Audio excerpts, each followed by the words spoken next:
Paris వేదికగా జరుగుతున్న Olympics క్రీడల్లో మన దేశం నుంచి ఆడుతున్న క్రీడాకారులు మరిన్ని విజయాలు సాధించాలని జిల్లా కలెక్టర్ ఎంఎన్ హరేంద్ర ప్రసాద్ ఆకాంక్షించారు.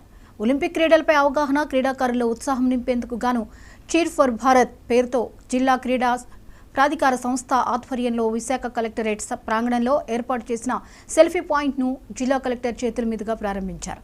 ఈ సందర్భంగా మన దేశం నుండి ఆడి షూటింగ్లో తొలి పతకం సాధించిన మను భాకర్ గురించి ప్రస్తావించారు. ఆమెను స్ఫూర్తిగా తీసుకుని మరికొంతమంది క్రీడాకారులు విజయాలను సాధించాలని ఆకాంక్షించారు.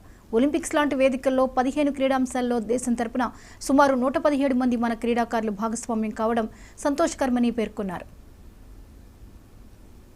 ప్యారిస్ ఒలింపిక్స్ 26వ తారీఖు నుంచి ప్రారంభమై రాబోయే నెల 11వ తారీఖు దాకా జరగబోతున్నది.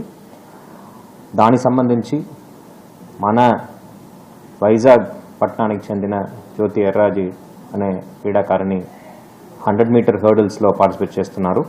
అంతేకాకుండా మన ప్రాంతం నుంచి గతంలో కూడా ఒలింపిక్స్లో మెడల్ విన్ చేసిన కర్ణం మల్లేశ్వరి గారు ఉన్నారు. అబ్జర్వర్గా కూడా కొంతమంది సిబ్బంది ఈసారి ఒలింపిక్స్లో పాల్గొంటున్నారు.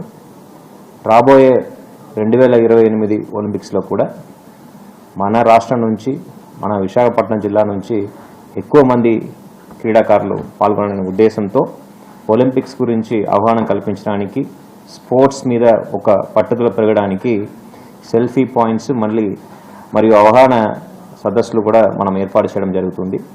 ఈ ఒలింపిక్స్ జరిగే సమయంలో కూడా ప్యారలల్గా దానికి సంబంధించి మనం సెల్ఫీ పాయింట్స్ కావచ్చు, మిగతా యాక్టివిటీస్ కావచ్చు విశాఖపట్నం జిల్లాలో మనం చేయడం జరుగుతుంది. అల్లూరు జిల్లా చింతూరు ఏజెన్సీ వరదలపై కలెక్టర్ దినేష్